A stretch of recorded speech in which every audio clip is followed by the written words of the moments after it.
the program Discourse on Global Television. I am Samuel Udi. On today's edition of the program, we'll be looking at democracy on the edge, the intersection of electoral reforms and national security. Hello and welcome to the program. As Nigeria inches closer to the 2027 general elections, critical questions are emerging about strengths of its democracy, from sweeping electoral reforms proposals to rising insecurity across several regions. The integrity of ballot and safety of voters are questions being asked. Are once again under pressure, intense scrutiny. Recent efforts by Independent National Electoral Commission (INEC) to overhaul the electoral process have introduced over 140 reforms, recommendations aimed at improving transparency, logistics, and electoral scrutiny. Yet, these reforms are unfolding against a backdrop of persistent violence, voters' intimidation, and systematic weaknesses that continues to challenge credible election. Today, we examine whether Nigerians' democracy is truly on the edge and whether reforms can withstand the pressure of insecurity.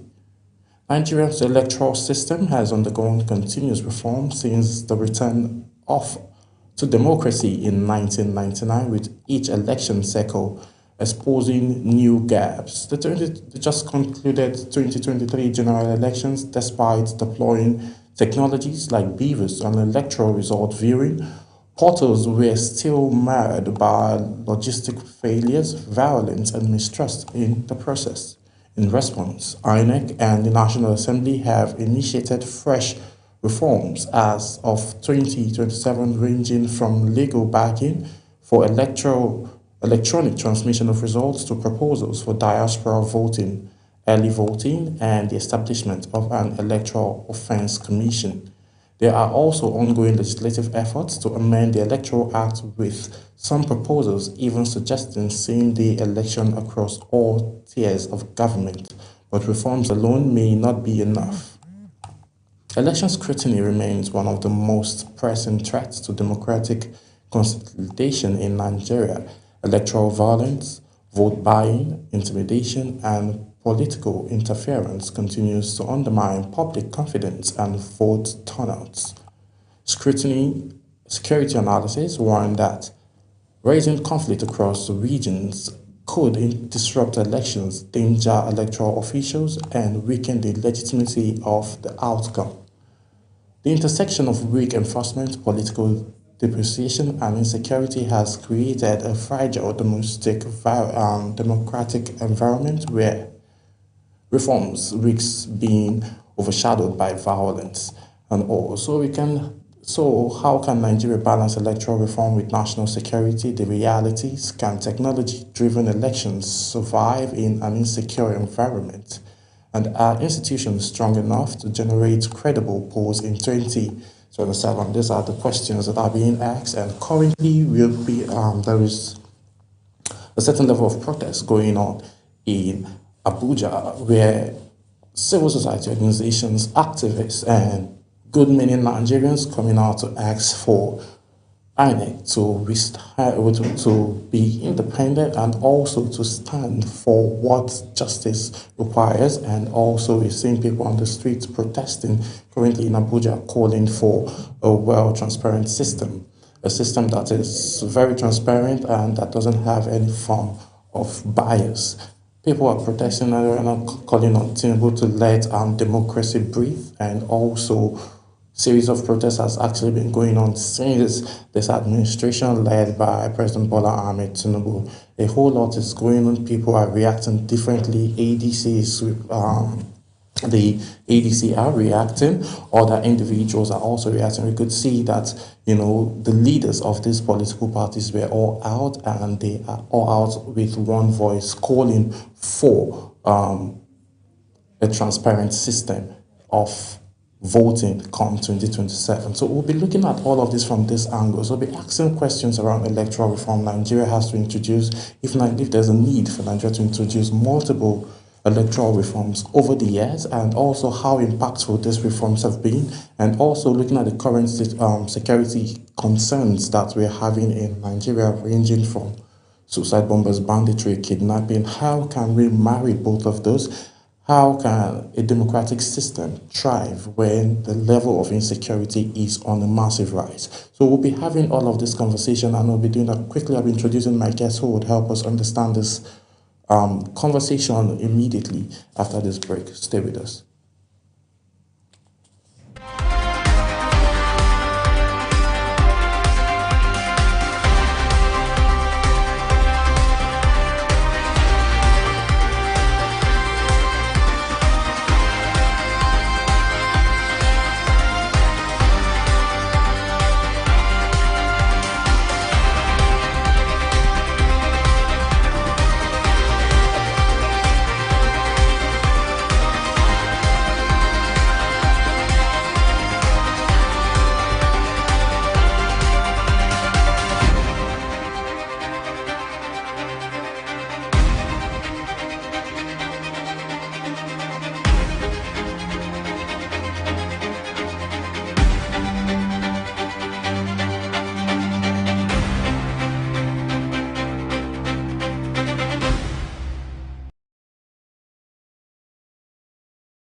Many thanks for staying with us. If you're just joining, this is Discourse, and we're about to extray the conversation around democracy on the edge, and we want to marry it with electoral reforms and national security as well. Like I mentioned earlier before we went on the break, that there's a series of protests going on by the ADC in Nigeria, not just for the sake of the ADC, but they are protecting for the interest of Nigerians, calling for a transparent system ahead of the elections, the general elections that will be coming up in January of 2027. So to help us extract and understand the context of all of this conversation is His Royal Majesty Eze Williams Ezogo Eze Ogbozara III of the ancient kingdom of Opi.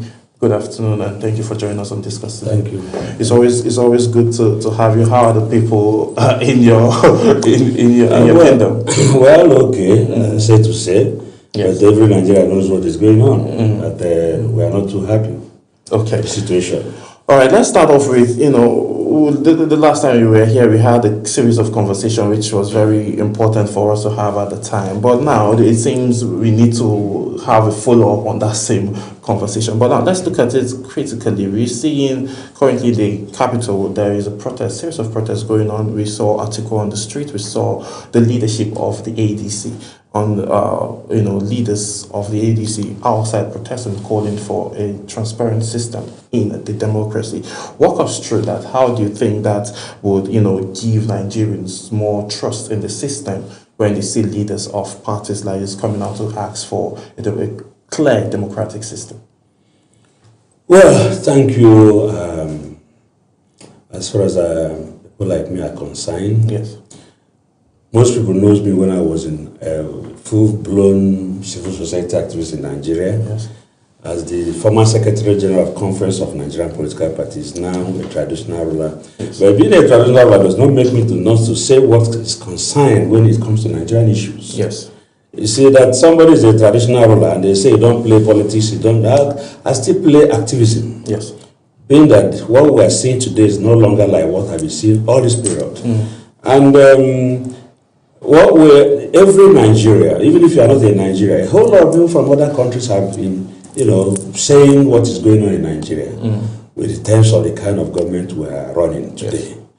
And like I said earlier, you see, what happens to PDP is caused by people who believe if it's not me, it's not going to be anybody. Yes. You see, Nigeria is such a place that without zoning, we can go nowhere. Yes. But with zoning, is something that maybe in as much as it's unconstitutional, but then it helps us to move forward. So as every zone will partake in governance. Yes. Like for 2003, that's 2023, right? Yes. You can see what happened to PDP. It becomes somebody who decides that if not me, no any other person. Yes. And that is why throughout the period of that particular election, I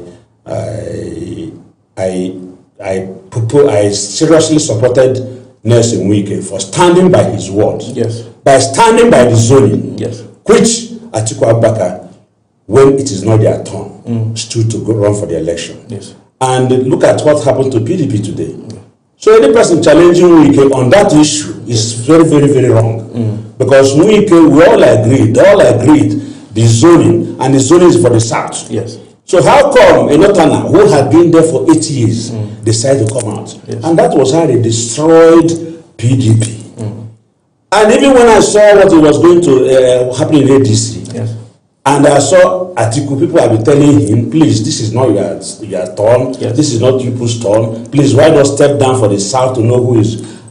And you saw, we were seeing everything. Yes. He automatically refused.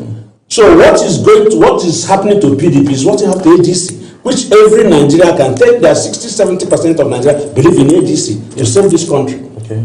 But you can see how they destroy it. So do you think that the ADC has been destroyed now? Of course, yes. You see, the system we are running, Yes. are you talking of a court? Are you talking of what? There's no way the ruling party will go to any court with you that they will not win the case. It has been happening everywhere. Okay. You can see when they do selective attribution, kind of. Yes. You can see somebody has 80 billion corruption charges. Somebody was being accused. Yes. And he was being locked up, was being released to go and bury the mother and come back. Yes. So when you see all these things, you say, where are we going? Besides that, you can see the protest the ADC and some other civil society are doing. Yes. And the unfortunate thing there now is because it is no longer when the civil society have their voice. I'm not saying majority now, I'm saying the civil society. Yes. Like when we were there in civil society, people like myself, Dino Malaye, Yes. Tunde Bakare, Imam Biko, them, so many Osto Kechku them. All this can't happen. But today, the civil society we are seeing today is no longer the kind of civil society we grew up to see and what we practice, because they buy each sections now. Yeah. So you become children or youths that are running civil society. You see this person is against this, but this person will buy this, but this, but that. So they become a quality series of mediocres, as far as I'm concerned. Okay. With this, yes. With what is going on now,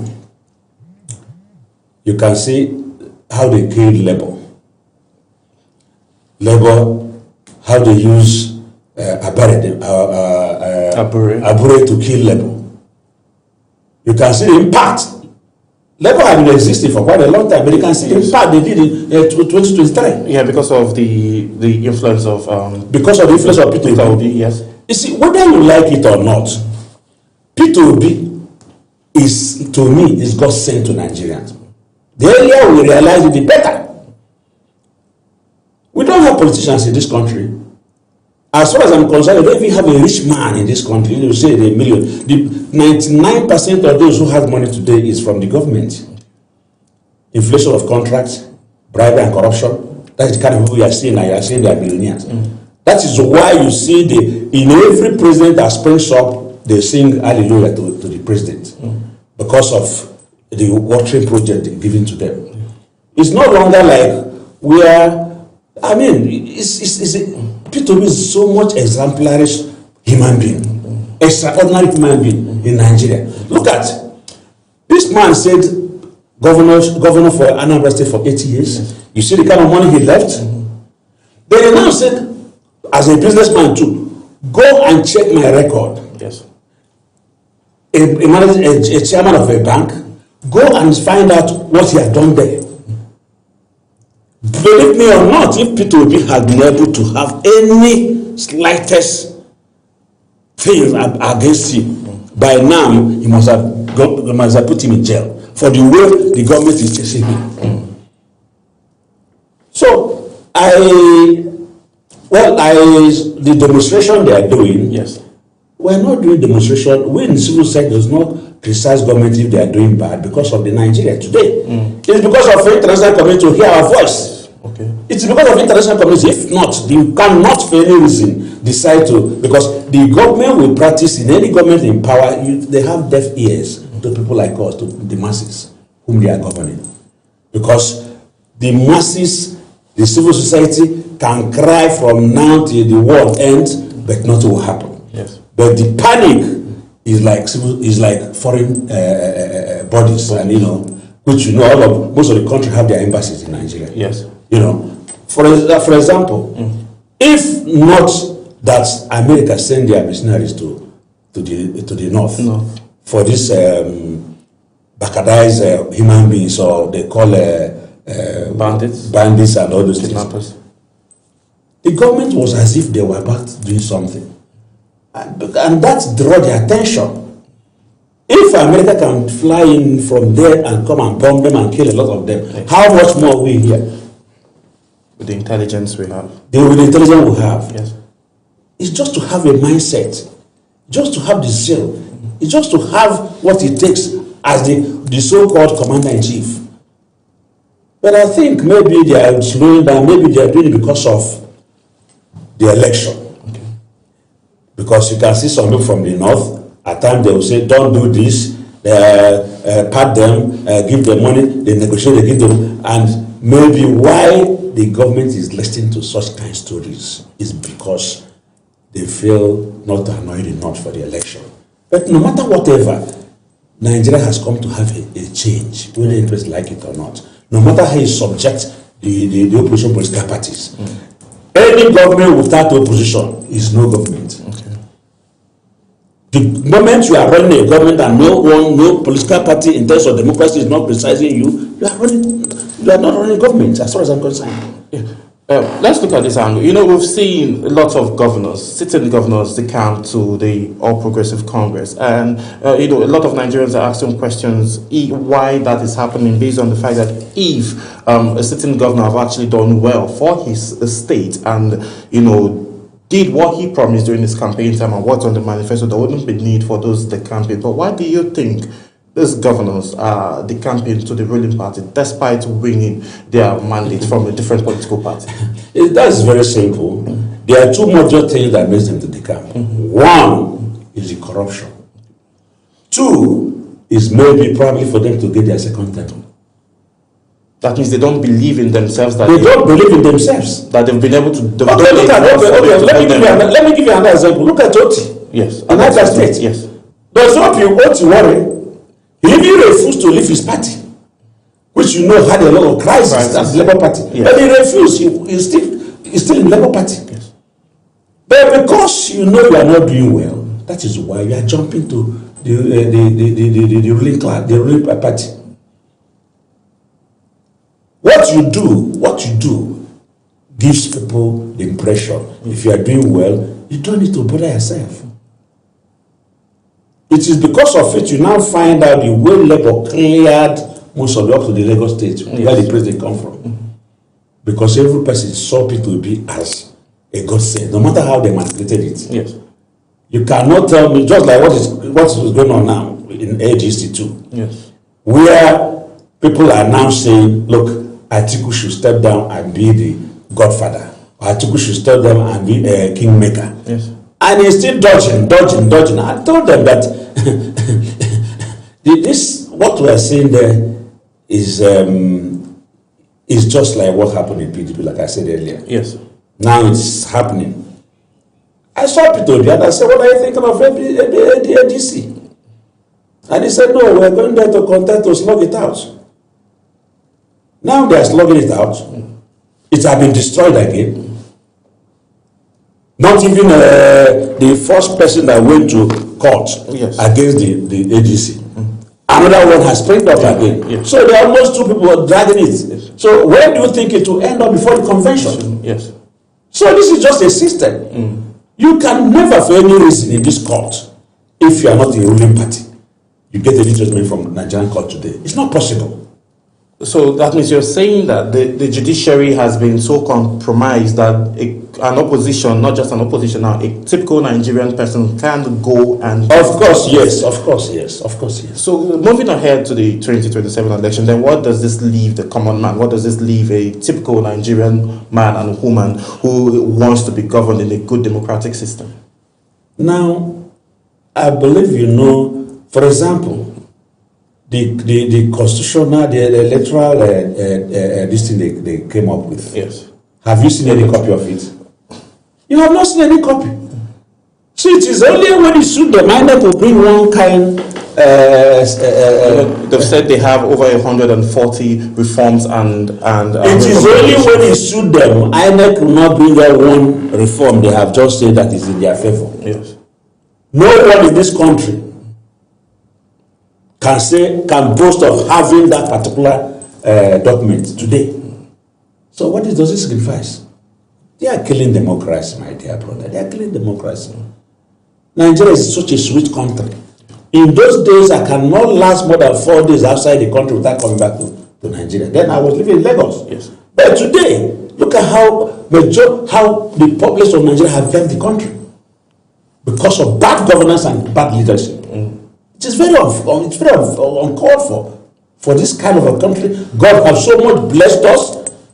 All the mineral resources in the whole world, you find them in Nigeria. And still, we are borrowing. All the mineral resources you can think of, the major thing that replaces the gold and diamond, which you still have gold and diamond in Nigeria, which is oil. Look at the oil price today. I saw before I left for this program, yes, where the World Bank was advising Nigeria to make use of the windfall from the oil escalating. Yes. And announced again where the president, where the Senate is now approving 5.something billion to 1 trillion, I mean $1 billion to one blah blah blah. That's what outside what they have produced so far. Yes. Let's get your reaction to the power situation and the 3.3 trillion that the president has, the Senate have approved for the service of debt to the electricity power. That's talking about electricity based on the debts that has been incurred.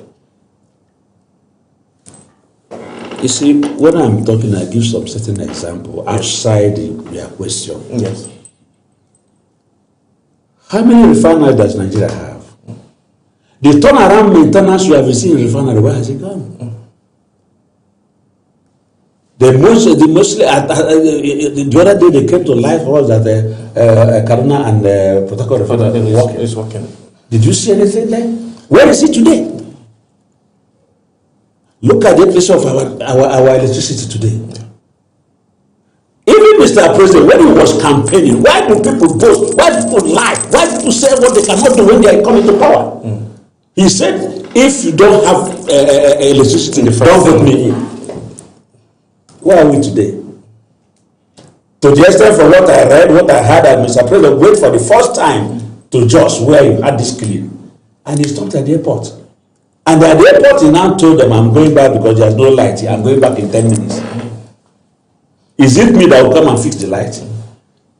Were the money for the light not budgeted? Where is it? You now find out that the government does not look down and because the system is so embarrassing that you don't know where to start complaining. At times I tell you that God is from this country called Nigeria. If not so, we're not supposed to exist like human beings at all. God is from Nigeria. That is why God always still take us like Israelites. I'm being frank to you. Because from what the leadership in this country have done so far, we're not supposed to be existing as a nation. People these days are saying that the Buhari is even a saint today.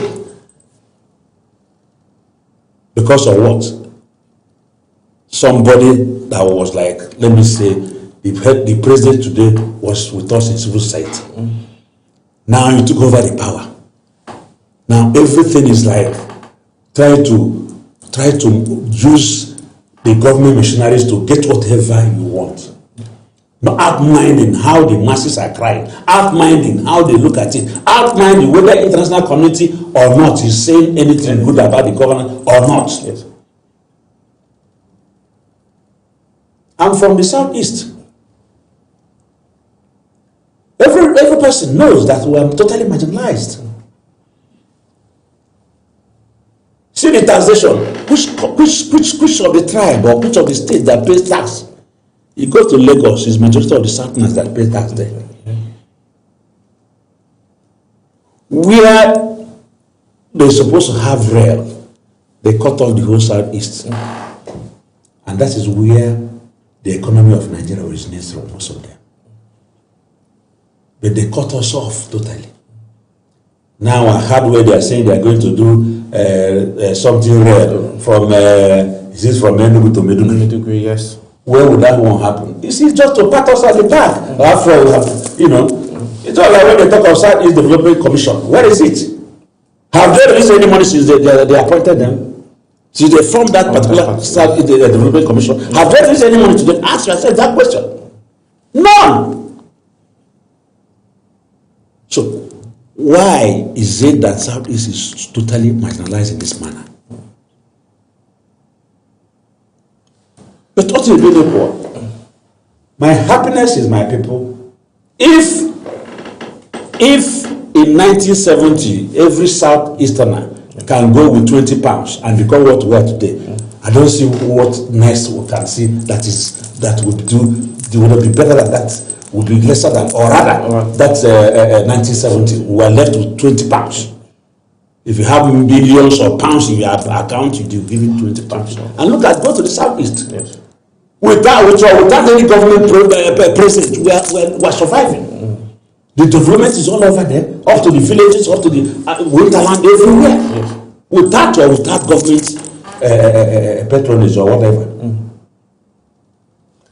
All right, let's look at this other angle now. Election is upon us, and we have to have all of this conversation, and we can't have the conversation around election and democracy without talking about insecurity. So, looking at to what extent does insecurity threaten the credibility of elections that we are looking upon to have if those concerns are not met before the 2027 election? Okay, I come in again. Yes.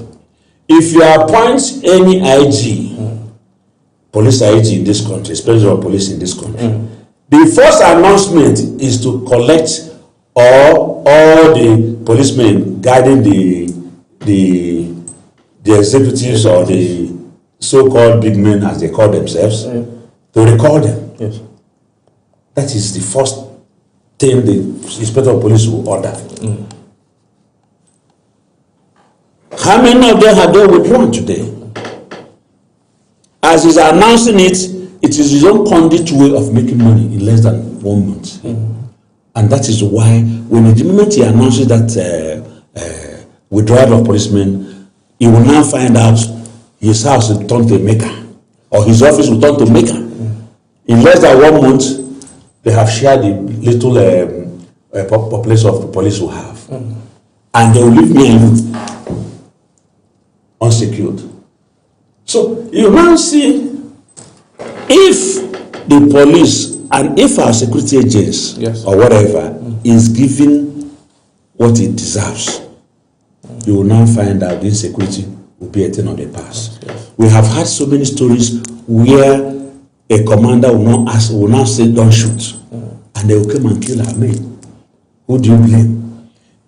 You now see where, election today, you will see people carrying police, their orderlies, to the polling units when they don't supposed to work on that such a thing on that very election day. Coupled with what is going on, the insecurity today in this country, where are you now going to do election? Where are you going to do election? Can you go to winterlands? Like all they have to do is normally write a result and publish it. That is why the electoral reform could not work. That is why the transmission of results could not work. That is why they bend everything in order to suit them. The country is like a time bomb. Our country is like a time bomb.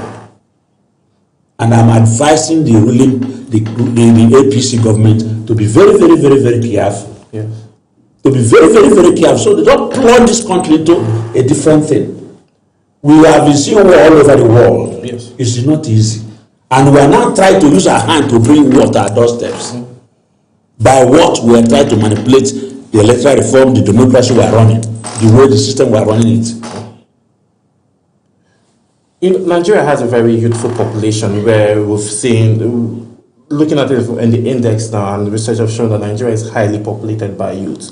During your era, you mentioned that you saw during your younger days, you said you were more active, and you mentioned a couple of names, the likes of Dylan Malaya, when you were all actively involved in activism and civil society organizations. Looking at the current state of Nigeria and looking at the youthful population that this country has been blessed with, do you think the youth are standing up enough, and do you think they're being marginalized or being silenced by those in the higher class so as they wouldn't demand for good governance and also job creation, because majority of those on the streets of Abuja as we speak earlier shows that the higher population are that of youth. So how do you think now youth could take the bull by the horn to demand for youthful governance? Does it go beyond protest on the street, or is there any other thing that they need to do that would deliver good governance, not just them but the next generation to come? Thank you so much. As far as the electoral reform we're thinking of, it's not coming the normal way, it's not coming the right way, it's not being what we expected. Every Nigerian, there's nothing youth can do. Because already, me and you know quite all right that most of us cannot feed ourselves today. And that is why, let me give an example. That was, I think, a Russian president then who brought a fowl and tore all the feathers. Yes. With pens, that particular fowl is. And the next thing he did was he threw it out and dropped this thing. He went to rush it. The same thing is happening to Nigeria today. They have so much lies all the masses, including the youth, to the extent if you see any loophole, somebody is trying to dash you something to eat for the next day, you believe in that person, you go there. I say, well, let me don't die. That is why you see they are sharing rice. How many cups of rice, how many bags of rice that will do you for how many months? 5,000, 10,000, how long will it lead you to? But those palliatives, they said that they are sharing, the government said they are sharing to help cushion the effect of negativity. Okay, how many people? I can tell you where I'm coming from. Yes. No person from my kingdom has gotten a cup of rice. Are we not the same people who are cushioning their problem or whatever? The effect of hardship. Yes. I said I have never seen. I'm only hear it on the news. So how many people are going to cushion their hunger by sharing bags of rice? Which you see find out that most of the staffs, most of the officials will still pack them and go and sell in the market. What we are talking is no question of sharing things. Okay, since the government came in, right from 2015, did any single industry spring up in Nigeria? The answer is no. You are talking of unemployment. All these youths graduating every year. Where are they going to work? Which civil service, which government work is available? And if this is available, if I'm a minister, I will line up all my lineage to give them work before any other person. So we're in a sorry state. We're totally in a sorry state as far as I'm concerned. What government should be thinking to what we are going through is good governance. Good governance. Look at what Nigeria is owing today. Look at what we are owing today. The other day, they said they went to Enugu to commission 15 kilometers of a road. Can you imagine? You are from Enugu. I'm from Enugu, 15 kilometers of road. Yes. The minister, the went to Enugu. And that is why they have to say whether you like it or not from the southeast to support the government. What can you say about the City Boy movement that was created a couple of, that has been created? We're seeing youthful people in the south that are aligning with that movement. That is to tell you the workability of Nigerian system. Yeah. If somebody like Obi Kubana, who we feel that has made money, yes, which I had somebody they say, what is the source of your income? What is the source of your money? Can be able to fall prey, seeing how Nigerians are suffering, and you're able to fall prey to call yourself city boys with the few people you've gathered, whom you say you are millionaires. Then what do you want to tell us? Somebody whom their brother Nnamdi Kanu had been thrown into prison for doing nothing. Competent courts in this country up to appeal court had given him judgment. Government said no. Is that democracy? The city boy take their connection that they have with the government and said, "This is my brother." What did Nnamdi Kanu did, or what has he done that is more than what Igbo did? Today, Igbo is being given chieftaincy title. And so is of other people. We are seeing bandits in the north that see what they are doing everywhere. See herdsmen all over the forest. But the city boys did not see all these things. If I were in the shoes, I said, okay, I'll do city boys, but release our brother. Release our brother. He has done nothing. I'm becoming to believe that why Nnamdi Kanu is being held is because of the selfish Igbo politicians. I'm becoming to see it that way. I'm becoming to see it that way. But I'm using this period to ask Mr. President, Commander-in-Chief, those things you command, those things you do, those things you approve, those laws you take, use your veto power to release Nnamdi Kanu. And you see the southeast, whether or not because any infrastructure, no good. Do you think that can have a different effect if it does use this veto power to release Nnamdi Kanu? Do you think it's going to have any effect on the 2027 election? I mean, if the court has given you the judgment, yes, why did you not get the court order? Is it not because judgment against the government? Mm-hmm. The judgment is against the government. Therefore, they will have obeyed the court judgments. Yes. Up to appeal court, up to Supreme Court. Yes. So it's political detention, humiliation to humiliate us. Period. What has he done? Agitation for his people. He never killed somebody. Rather, they went to kill him in his house and he was able to escape. The same thing happened to Iboha. When they were about to kill him, he escaped. He jumped fence and went to Cotonou. In less than how many years he came back? What happened to Nnamdi Kanu? What has he done? People like us have cried and said it's time of that number. Then you now see some useless idiots who call themselves city boys in Igbo land, who cannot land demand for the release of their brother. Is that fair?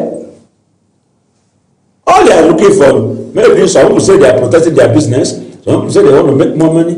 At the long run, how much will you eat in a day? A plate of food. At times, the only thing you go drink, go sleep. All this money people are amassing, what are they going to do with it? At the long run, if you are lucky enough, they will bury you. If you are lucky enough, you die on plane crash. Bears and all those things are this will eat your flesh. And you are amassing wealth. Seeing people dying out of hunger. You are not remorse at all.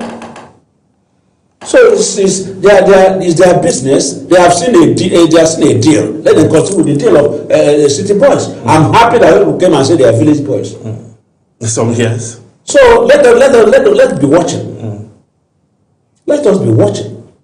But the God who created Nigeria, who is from Nigeria, cannot let us to suffer again from 2026 in this manner. All right. These a lot of concerns are coming up, and this has been a conversation that has been ongoing for a longer time. So, what lessons now do you think Nigerians can learn from all of these happenings towards the coming election? And looking at INEC now and how he's been reacting with the court cases coming up on a daily, in line with the opposition party, the ADC. Do you think that this can be resolved anytime soon before the convention of the ADC? And if it doesn't, what then would happen? Because, based on the new Electoral Reform Act, the time frame now is very minimal to, do any other thing. Well, if I should advise them, what happened to Labour, what happened to PDP is happening to ADC. They have so many parties. I can bet you the moment they move to another party, I know they will chase them again. But it is earlier they leave this particular portion of land, which this one are destroyed now, and go for another portion of land somewhere. What I mean by land, there are many political parties. Yes. They have records there. You still have enough time. Follow the political parties that haven't done their convention. You go there, arrest and do their convention. They start campaigning. How long did it take P2B to make Labour to become what it is? How many months? And we still have more than 1 year to go for the election. So what are they now? They are now seeing that party has been destroyed by their own insiders. By their insiders, not outsider. So what are they waiting for? It's like, I know, I give you poison, and I know you will die tomorrow, and you keep on smiling with me because you didn't know I'm giving you poison. Something applicable to what is going on here. So many of their hierarchy have been brought over, but they don't know. That's in the 80s. In ADC. All these ones that you see that Nafi, what's that his name? Nafi or whatever, or all these people coming up with different agitation in the party and creating their own this thing, going to court, and it has been sponsored, and they are no basis, but then this is the Nigerian system. To destroy that particular party they felt people are going into. Why do you think we're having a one-party system, or tilting towards? Why do you think the Nigerian system is tilting towards a one-party system? That is what the ruling party wants. They have what it takes. They have the judiciary. They have the National Assembly. Do you see what happened? They have the executives. Yes. So where are you coming from? They have the police. They have the army. They have the Air Force. They have the Navy. They have the army. Or they have what they call it. They have immigration. Yes. They have everything in their hand. They have the central bank. They have the FCC. They have ICPC. Yes. So where are you now coming from?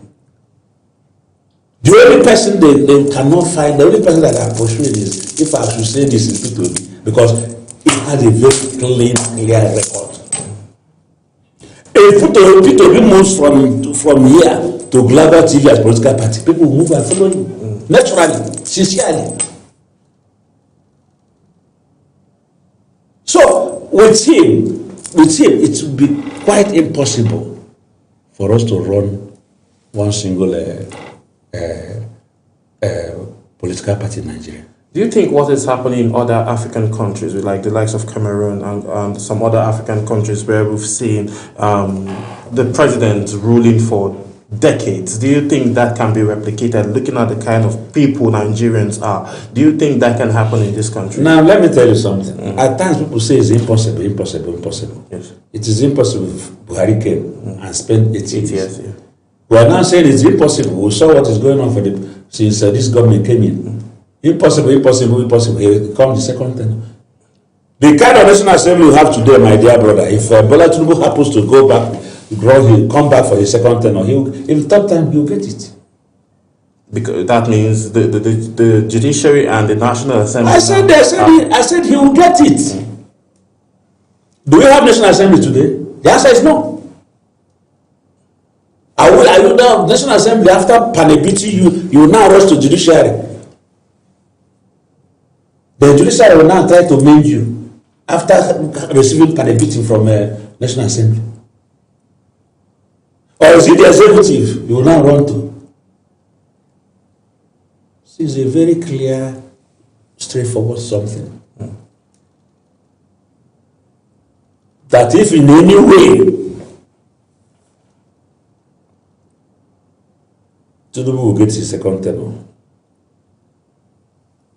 if he asks for third tenure, he will get it.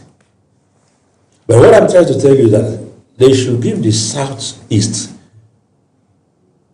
a chance. Because they said it's zoned to the South. Yeah. Southwest have been there for 8 years and got the deputy Senate president. Southwest have tested it by Shonako. Our brother from the South, which is Jonathan, tested it for a few years. Yes.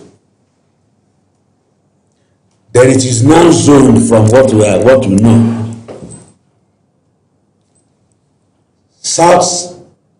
The South has, by the Bolatubu, had not even completed his 4 years.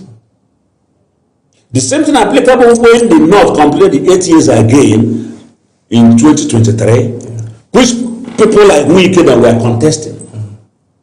And that is why I now told you, even then, I made a press statement, I even granted an interview on behalf of what Wike was doing. He might not get it right all the time, but what he did was fantastic. You know, he stood by his word. And if he's destroying, continue with PDP today, I'm not blaming him because they want to buy the goods that they are harming them. Some people are alleging that Wike is the one behind these factions and the instability that the PDP Excuse me. When we are fighting a war, yes, you don't rub pancake or pomade. You use everything to fight a war. If Wike is doing it, that means he's too intelligent. If Wike will beat every person, yes, and be able to a moving trail like ADC, be able to stabilize them, then I complete for him. Yes, Wike said for months that we agreed in zoning. Yes. The same hierarchy in PDP refused zoning by electoral and rest of them. And Wike said no. He stood by his word. What is PDP today? PDP is Wike's property now, whether you like it or not. If you're not a strong man, look at him PDP, look at him ADC, look at him APC, look at him Minister for APC, strong Minister for APC. And he's not even hiding himself. He's not hiding it. That's what makes a man. That's what makes a man. In as much as there are some places that he might not get right by what was going on in his state. In his state, yes. But then as a human being, at times you make mistakes. But as far as I'm concerned, with regards to what is happening to ADC, yes, with regards to what happened to PDP, they caused it by themselves. Yeah. Let's assume today that Atiku all this while and decide to be a kingmaker and allow the South to finish their tenure. I even said it before that if no person from the South is given the ticket, then I will now feel like I will now vote for Ahmed Tinubu. Yeah. Because he's from the South. Yes. On principle, a Southerner must complete their tenure. their 8 years tenure. Anything short than that, I'm not with them. If all this while this thing had been happening, that Atiku Abubakar decide to say, okay, look, I'm stepping down. Let us see how we manage. Let us see the best candidate from the south to come out from our party. But Atiku actually said just the same week that anybody that emerges from the ADC, he's going to support. Anybody is emerging. What if he emerges? What if he emerges? That any person that emerges from ADC, he will support. What if he emerges? Can't he clearly say, I'm not running? Is it not a straight this language? Yes. that are no longer interested in presidential election, this 2026, 2027. But whosoever emerges from the south, pronounce that south, put that south, that I'll support the person. They called name, you destroy PDP. ADC, you came out again. When the South, even the first time the South is coming in, after the 8 years of a Northerner, you now came out to run. Now the South that was able to win, the second turn of them, which is going to complete 8 years, you now came out again, you are running. And you are telling me that he say whosoever. What if he's the one who which you know definitely is what is going to happen? And look at the kind of law they made to surround all the system. If you go for convention, they blah blah blah, you don't have to jump to, they give it to you. You see, National Assembly said these people are just jokers. They are causing problem for the country. They don't know I said Nigeria is like a time bomb. It's like a time bomb. If you like, kind of whole money, billions, this side, I mean, nothing that will make people not to believe that what we're seeing today in this country,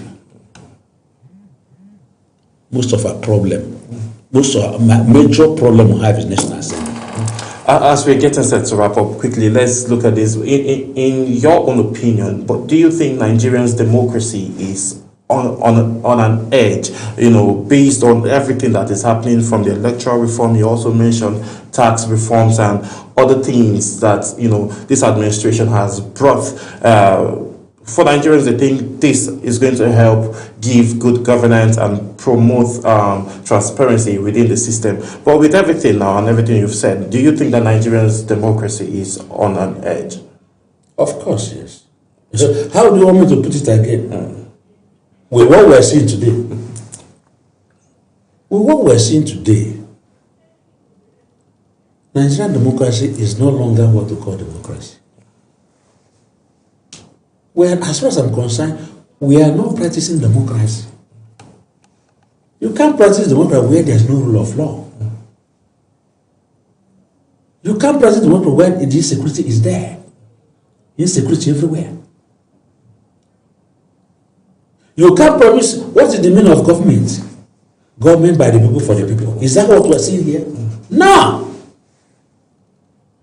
It's the government by the few. Out of maybe we say 200 million Nigeria, it's a government of about 2,000 people that are ruling Nigeria. They call themselves ruling class. So the democracy in Nigeria is, well, let me just say, it's almost like zero today with the way we're practicing it. Well, hopefully things would, emerge to get better as an election year is upon us. I want to say a very big thank you to Eze Williams Ezogo, Eze Obuzara III of the ancient kingdom of Obi Kingdom in Nsukka, where we had the first university here in Nigeria, the University of Nsukka. Thank you so much, Your Highness, for taking our time to join us on today's edition of Discourse. As Nigeria prepares for another defining electoral cycle, the stakes have been never higher. The success of electoral reforms will depend not just on policies, but on political will and other institutional strength. This is how much time will permit us to take on today's edition of Discourse. I am Samuel Udi. I'll see you again as we discuss further. Bye for now. Am I right?